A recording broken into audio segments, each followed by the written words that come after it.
morning. I'm so glad it's morning because I picked raspberries yesterday in the heat and it was super hot. So today I planned better and came out this morning to harvest all my tomatoes for salsa. So today's the day we're going to be making salsa. My sister's going to come over to my house and it's the yummiest salsa. I look forward to it every year. We run out every year, so we definitely have to make it every year. And so yeah, I'm just going to take you along with me as we pick the tomatoes, and then later on today I'll do a little tutorial, probably another voiceover like I did with the stewed tomatoes, just because I felt like that was pretty easy to do. Let's get into it. I have a ton of tomatoes. Oh my gosh, and a ton of these dudes. So I'm going to be fighting these guys. They are slow jumpers now, so they don't get very far, so they basically land on you. Look, they're everywhere. Ugh. I don't like them. They're creepy. Okay, and then we have some over here, some heirloom tomatoes. Quite a few, and some other ones. And I have boxes because it's not going to be as cute and aesthetic today because there's a lot. And I don't even know if this is going to work, so I might pull out my baskets, but I'm going to be using these boxes. Okay, let's get into picking these.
Wanted to give you guys my view. So I'm bending over this plant picking.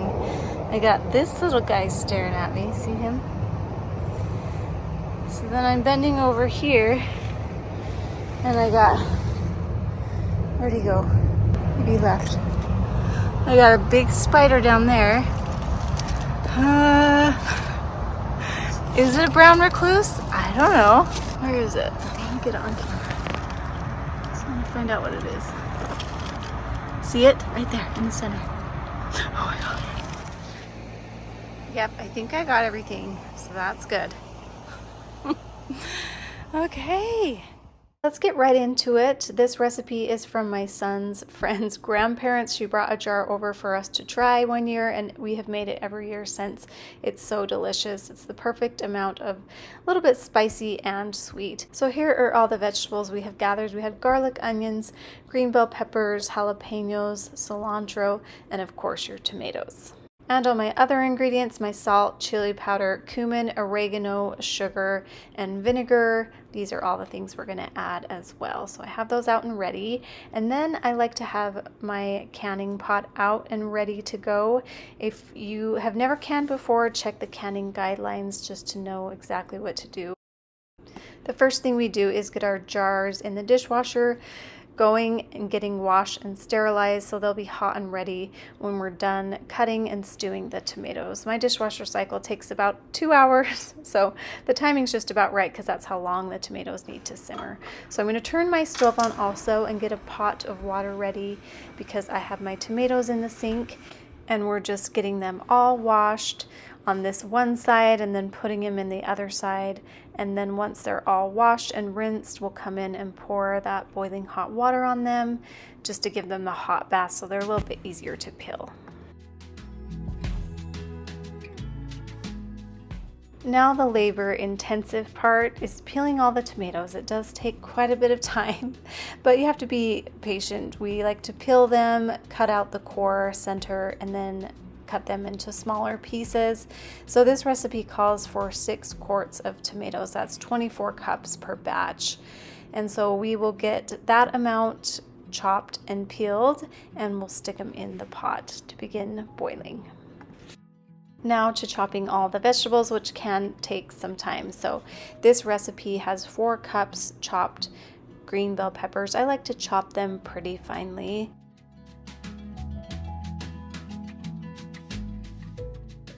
And then it also calls for 4 cups chopped onions. I like to use my little handy dandy chopper that I have here. I have to cut the onions a little bit smaller, and it's kind of small, but it works pretty good actually. So once I cut those, I put them in the bowl with the green peppers.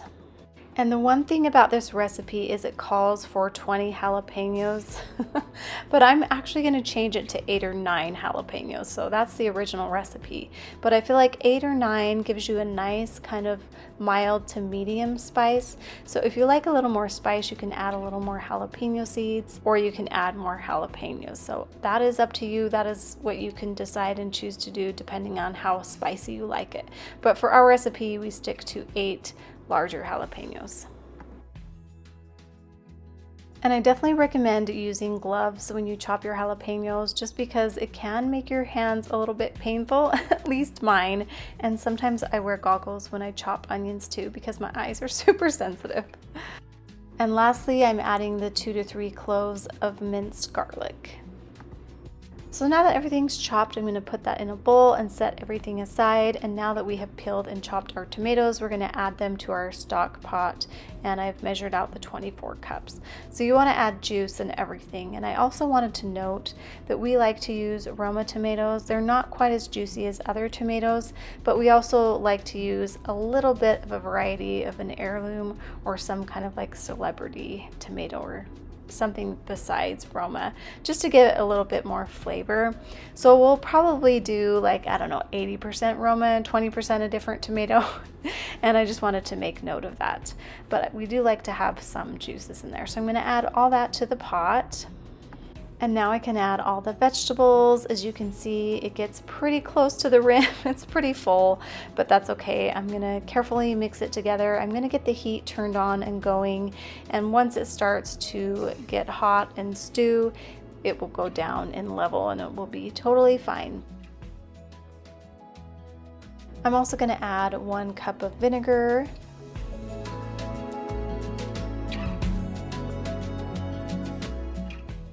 3/4 cup sugar, 4 tablespoons salt, 2 to 3 teaspoons chili powder. I usually add 3, sometimes 2.5.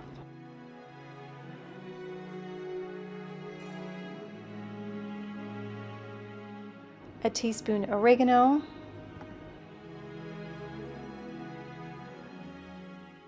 and a teaspoon cumin. Mix that all together, and once it comes to a boil, you're going to want to turn that heat down and let it simmer for a good 2 hours. Make sure you're stirring the pot at least every 10 minutes, just making sure it's not burning at the bottom of the pan.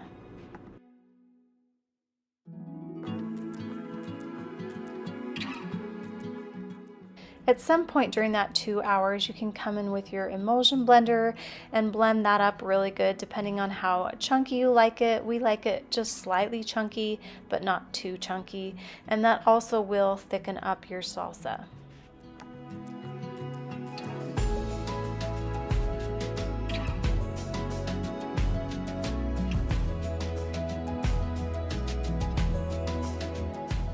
It's been 2 hours. Now we are ready to can everything up, and after being together a couple hours, we end up getting a little bit crazy, and it is a good time. So the jars are sterilized and hot and ready to go. So one of us pulls the jar out, puts it in the spot, while the other one fills up that with salsa. You want to leave like 1/2 to 1/4 inch on top. Then one of us will wipe off the rim, put on the lid, and then twist on the ring, and then set it aside to be ready to go into the canner.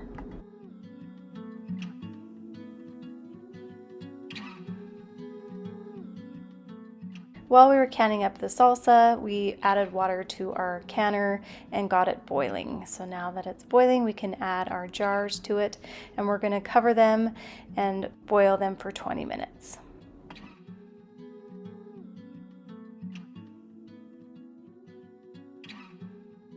After 20 minutes of your canning bath, you can take each jar out carefully and set them aside and let them rest and seal. They should seal pretty quickly, and then we let them sit out for 24 hours. And that's it. We spent 2 nights canning. We did 7 batches, producing 100 jars of salsa, which is kind of crazy. The most we've ever made, but we're gonna give these out for Christmas presents with a bag of chips, and I just think that's a really cute Christmas gift idea. Here are all the jars. While it was exhausting and we stay up way too late, we always seem to have a good time. So I hope you guys enjoyed this and you'll try out the salsa. Thanks so much for watching, and we'll see you next time. Bye guys.